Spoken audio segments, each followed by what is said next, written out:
everyone, and you're all really welcome to our final academic skills workshop. Just setting up my screen here to show you the PowerPoint. Today we are going to be having a look at proofreading and editing, which is a core skill that you're going to be using throughout your time in UCD and beyond that in real life as well once you go into work. So the elements that we're going to be looking at today, our two learning outcomes, are we're going to have a look at grammar and style. So we're going to be chatting about some of those more tricky aspects of punctuation. We're also going to have a chat about how you can develop a writing style. We're going to look at proofreading. I'm going to give you some strategies for tackling proofreading your essays. And we're also going to look at some tools and some free assistive technologies that you might want to incorporate into your writing and your proofreading. So the first big question, I suppose, is how are academic essays graded? And I suppose the thing to say with grading essays is there are multiple components, which I'm going to talk through on the screen, but really your module coordinator is getting an overall impression of your essay, and all of these aspects fit into it. So a way I like to describe an essay is being a bit like a Jenga tower. So you know the board, the game Jenga with the blocks, and all of these components feed into building up your Jenga tower. And if one of those is a wee bit wobbly, or if it's missing, that starts to affect your overall essay grade. Okay, so you can imagine at the bottom you have your spelling, your grammar, and your punctuation. That's your foundation, and that actually feeds into your writing style. So your punctuation tells someone how to actually read your sentence. It tells them where to stop, and it adds an extra layer of meaning. Similarly, your writing style affects the clarity of your essay. So is it clear what you're talking about? Is it clear what the aim of your sentence is? And is it clear what the aim of your essay is? Your next block is your referencing. And we have a really great workshop on that on the Brightspace module if you want to take a wee look at it. So with your referencing, it's a good idea to check with your module coordinator if they have a preferred referencing style that they want you to use. And it might be something that's used throughout your program. So it's an idea to check your program handbook and see if it's in there. The UCD library has guides on the various types of referencing that are going to be used throughout your college career. And remember, the point of referencing is to point to the reading that you've done. If someone's reading your essay and you've put in a reference, they should be able to go and find that in the UCD library. And referencing is incredibly important for avoiding plagiarism. The next point is the focus. So what are you trying to say in your essay? Are you using the question terms? Is it clear where your argument is going? Is your argument signposted? You've then got originality, and this can seem like a bit of an intimidating idea, but we're not asking you to come up with a new literary theory or a new way of reading The Great Gatsby or a new way of explaining various elements of science, but we're looking to see, have you thought about this idea for yourself? Have you taken the information on board, and are you able to explain it in a clear and an interesting way? Structure. So the structure, does your essay have a beginning, a middle, and an end? Is it clear where your essay is going? And then your last point, is your comprehension of the topic. Have you done your reading, and can you explain what you have read? So we're going to hop into punctuation, and I'm going to get the tricky one out of the way first, and this is the one that we probably get asked about the most, which is apostrophes, right? So apostrophes have two uses. They signify possession and they signify contraction. So contraction is when two words are shortened into one. Does not becomes doesn't, have not becomes haven't, you are becomes you're. So your apostrophe is replacing those missing letters. And a thing to keep in mind is that really contraction shouldn't be happening in formal writing. Okay, now this is something, it took me ages to learn it in first year. I literally had to hit Control F on my Word document and put in an apostrophe and go hunting for it and make sure that I didn't have contractions in my writing. It took me a good wee while to train myself into the habit of avoiding contraction. Your next use of apostrophes is for possession. So to signify belonging. So for singular nouns, you're going to add an apostrophe S to demonstrate possession. So the dog of the boy, there is one boy, the boy's dog. It wouldn't matter if he had a million dogs, it would still be apostrophe S, dogs. Might be a bit weird if he did that. The Duchess's jewels. So the jewels belonging to the Duchess, there's one Duchess, and even though this word ends in S, we're still going to put an apostrophe S. Your next one is for plural nouns. So instead of putting apostrophe S, you're going to add an apostrophe after the S to signify possession. So we've got 4 boys, they've got dogs. Boys, S apostrophe, dogs. His eyes color. So again, we're popping an apostrophe after the S. Now, when you have a collective noun, so men, women, children, this is going to become an apostrophe S. So you've got a group of men, men's clothes, women's cars, children's toys. Now, a common mistake that happens with apostrophes is to put them onto decades. So when you're writing about the 1990s, it's not a contraction, it's not signifying belonging, so you don't need an apostrophe. Another area where people can get a wee bit confused is it's with an apostrophe and it's without an apostrophe. So it with an apostrophe means it is. It's without it means belonging to it. A top tip is because we're avoiding contraction in our essays, you shouldn't need to use it with an apostrophe in your essays. Now, this tip here, avoid hyperbole. This is a fancy way of saying avoid exaggeration. Okay, so we do this all the time in everyday speech. I know I certainly do. It can be really tempting to use phrases like completely, the first, sole, even today. But this isn't adding to your argument.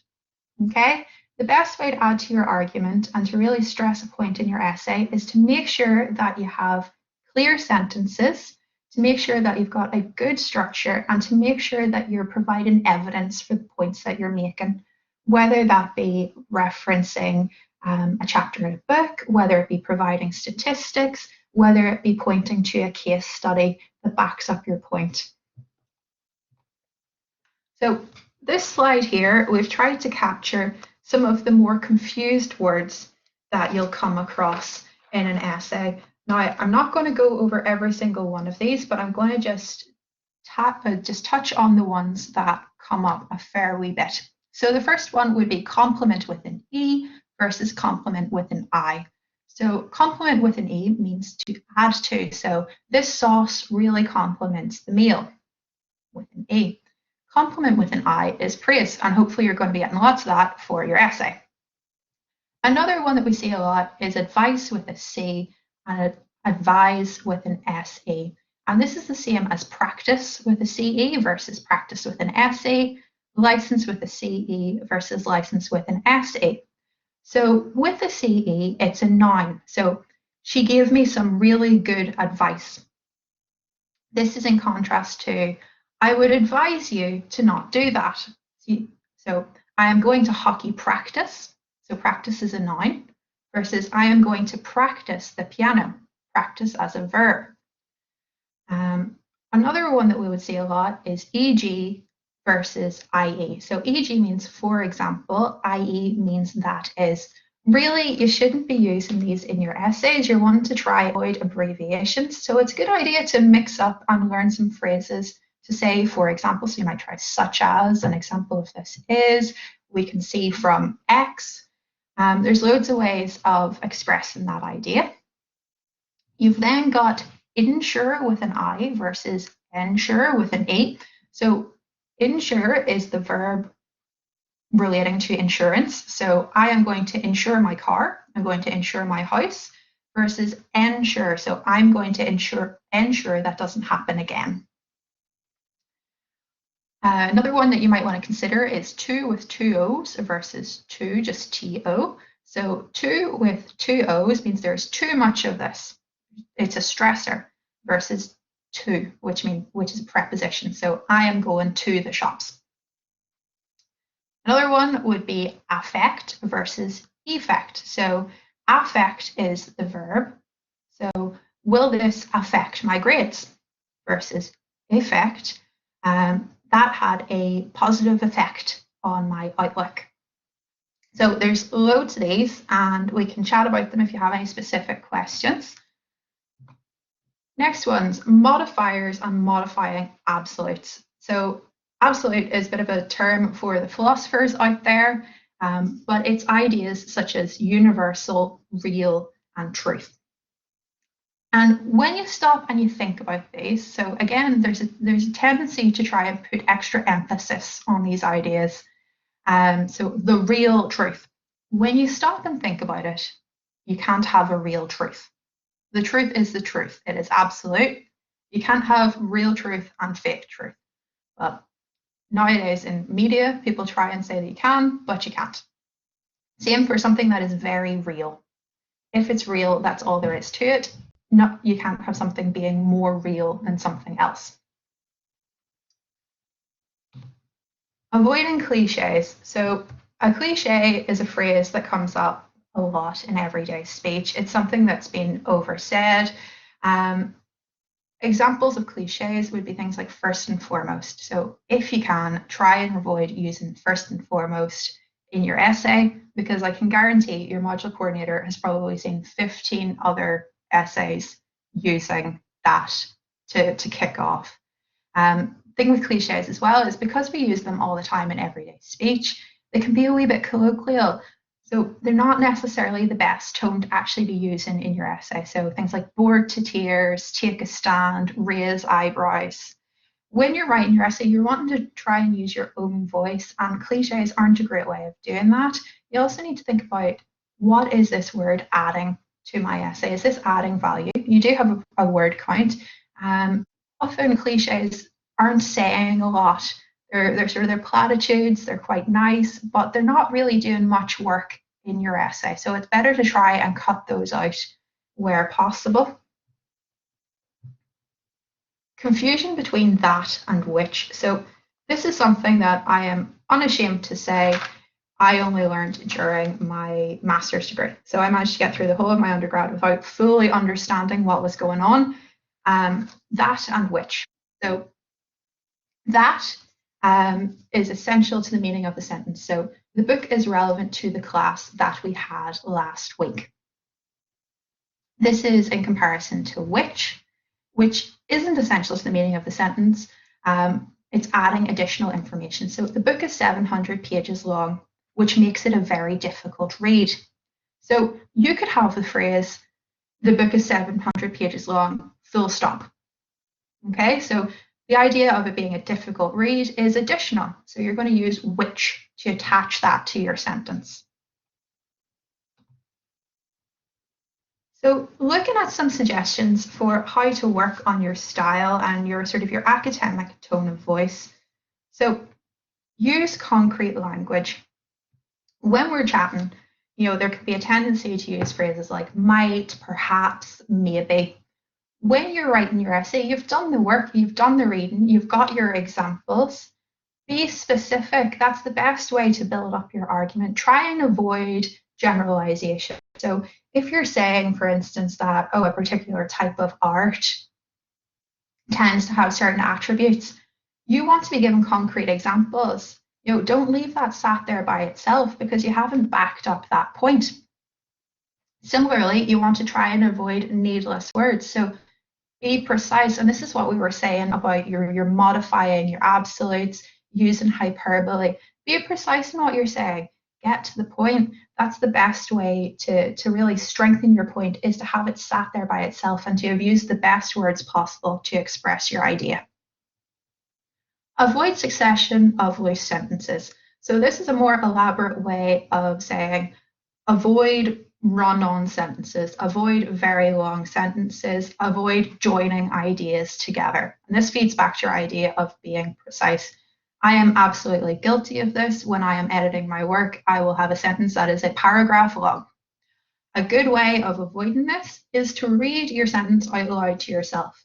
If you're having to pause and take a breath, there should probably be a full stop. And then keep to one tense. So when you're writing your essays, generally you're going to be writing in the present tense. So try not to be hopping around between tenses. Proofreading and editing. So some top tips. Proofreading and editing should be done at least 24 hours after you've finished your writing. So when you are planning your essay, when you are working on your timetable of how you're going to get this done to meet the deadline, schedule in time for your proofreading. This is where the real work happens. This is where you have the chance to really refine your ideas, check that everything makes sense. So give yourself plenty of time to do it. Take it from me, 3 a.m. the day that your essay is due is not a great time to do your proofreading. The reason for that is you don't want to proofread when you've just finished your essay. Your eyes are going to be tired, you're going to be probably a little bit sick of your essay, and you're not going to be able to see the wood from the trees because you've literally just finished work. Okay, so you want to be approaching your proofreading from, I suppose, a neutral point of view. So imagine that you are reading someone else's work, you're coming to it fresh, so you haven't done all the background reading. Does everything make sense? Is it clear where the argument is going? Take a neutral stance and give yourself breathing space to really do your proofreading properly. So when you're proofreading, there are ideas and questions that you want to be asking yourself. So when we're talking about essay focus, does your essay focus on the question consistently? And a good way of checking that is, are you using your key terms from your question? So if you are writing an essay maybe on capitalism, are you using the term capitalism? Are you using technical terms relating to it? Are you using the words from the original question? Are you coming back to your original question? Does every point that you make relate back to it? So does each paragraph build on the core argument? Again, are your paragraphs leading to your conclusion, or are you going off on tangents? Does your introduction introduce the core argument? So when it comes to proofreading, it can be a really good idea to pay attention to your introduction and make sure that you've explicitly said what you're going to do, and then check that you've done it. And does your conclusion offer a cohesive overview of the essay's argument? So sometimes it can happen without even realizing it, but there can be a tendency to introduce a new idea in your conclusion. No, your conclusion is summing up all the great work that you've done, okay? And your conclusion should match with your introduction. So your introduction should say what you're going to do. Your conclusion should prove that you've done it. So general paragraph structure and overall structure. So I like to describe paragraphs as being a wee bit like blocks of a chocolate bar, right? So I have a dairy milk in front of me, and all the lovely wee squares are the same size. That should be the same for your paragraphs. So you're going for around 200 words. If you have a very long paragraph, you want to check that you haven't actually fused a couple of paragraphs together. Okay, so a paragraph should address one point of your argument. So they should all do individual tasks, but they should all flow together nicely and build your overall argument. So within your paragraph, you're going to want to have an introductory topic. So summing up what you're going to discuss, an explanation of the point that you're making, and then evidence that proves your point. So bit of a gross one, but what I was always taught is P. So point, explanation, evidence. You should be able to mark that off in your paragraph. And really a good way of thinking about structure is, if I was a horrible person and you gave me your essay and I decided to cut it up paragraph by paragraph, would I be able to put your essay back together without asking you to help me? So would I be able to say that is clearly the introduction? There we go, that's our first paragraph. This feeds into this point, this feeds into this point, and here's our conclusion. Content errors. So don't forget, it actually matters. Yes, it matters how you write your essay, but it also matters what your essay says, okay? So do your overall points make sense? Is your argument well backed up with evidence? So this is what we were saying about being specific and avoiding generalizations. could your argument be refuted, and have you addressed this in the essay? So there can be a real tendency to read work that agrees with your point, or to try and find work that backs up your point. And although that's important, your module coordinator is looking to see, have you read around the theme? So are you aware of the counter arguments? And is your argument strong enough to stand up against it? And then this seems like an obvious one, but are all the names, dates, and facts correct? I will tell you from bitter experience, I did a French essay in my first year and I misspelt the main character's name. So do pay attention to these little details. Referencing. So every quote in your essay should be referenced. I should be able to go to the book that you've picked and I should be able to find that specific quote using your reference. Are you using the correct referencing style? So again, make sure that you check what the style is for your particular program. Have you referenced any paraphrased material? So remember, it's not just when you quote that you have to reference, it's also if you're pointing to a particular chapter in a book. If you're not referencing your paraphrased material, it is technically plagiarism. And you also want to be able to, your module coordinator should be able to go and check that work and make sure that you've summarized it correctly. And then have you included a full list of your sources in your bibliography? So it's not just the things that you reference in your essay that should be in your bibliography, it's all the reading that you've done in advance of that. And the reason for that is because other ideas may feed into it, but you also want your module coordinator to see that you've put in the legwork and you have read around the topic. When you're doing your reading, it's a good idea to just make a note of everything you're reading. A really fab tool for this is EndNote, which is available from the UCD library. They have brilliant tutorials on it, and it's basically you can keep a little database of everything that you're accessing in the UCD from the UCD library or from Google Scholar, and you can keep that all in one place. And you never know, you might end up using a journal article might not be relevant for one essay that you're doing, but you might end up using it in your dissertation or in another assignment down the line. So it's good to be able to find that easily and quickly. Spelling errors and word choice. So is the essay free from spelling errors? Are the names and place names spelled correctly? So sometimes with names and place names, they won't necessarily come up in the spell check. So it is a good idea just to double check them. Have you spelled your lecturer or tutor's name correctly? Trust me, when you're filling in that essay submission sheet and you're really tired, these little mistakes can happen. Do you clearly understand each new word you've used? So good practice, if you're using technical terms, so maybe you're writing about culture, with it being a technical term and quite a big idea, it's a good idea to actually offer a working definition for your essay. So this is how you understand the term, and this is how you're going to use it in the essay. And are you happy that you've used the most accurate word in each case? So as you're going through, have you picked the best word for whatever you're trying to say? Grammar and punctuation. So are each of your sentences correctly constructed? A top tip, your sentence should have a verb in it. Okay. Have you correctly used full stops, commas, semicolons, and colons? So your full stop is the end of the sentence, it's the end of the idea. Your comma can be used to add additional information. Your semicolon is when you're wanting to bring two clauses, so two ideas together, and it sort of symbolizes that there is a connection between them. So it can quite often be for things like contradictions. So, however, we can also say, and colons. So the roads are icy, colon. It is not safe to drive. Have you used question marks after your direct questions? And have you avoided the use of inappropriate exclamation marks?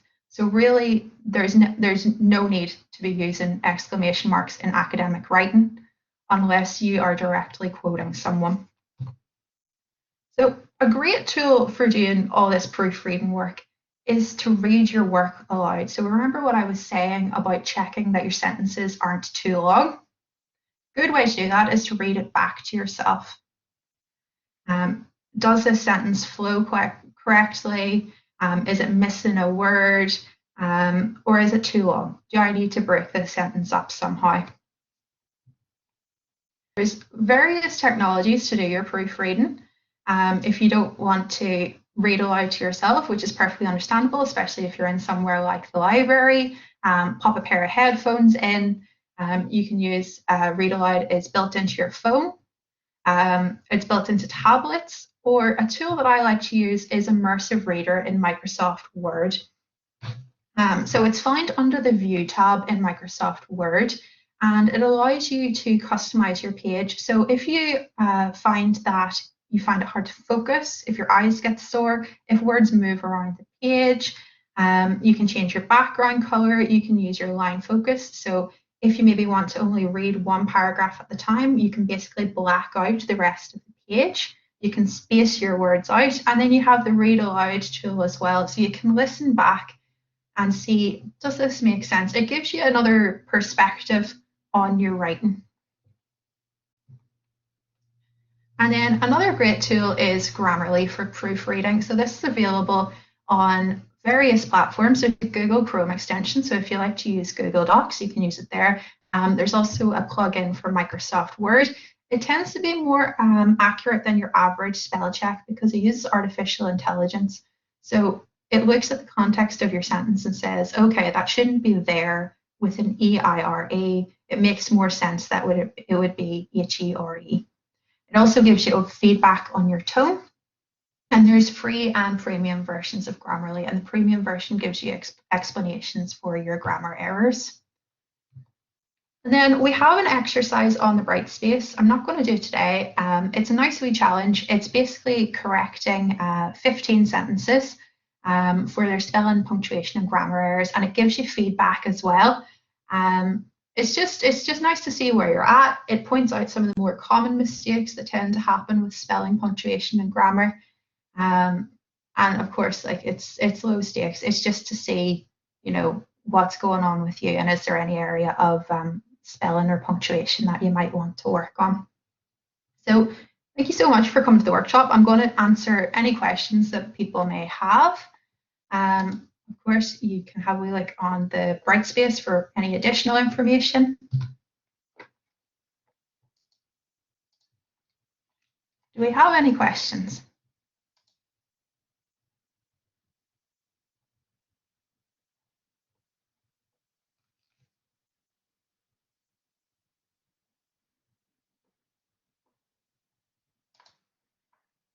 Okay, I'm going to turn the recording off. Thank you to everyone who came along. Thank you to my colleague Lisa for managing the chat as well.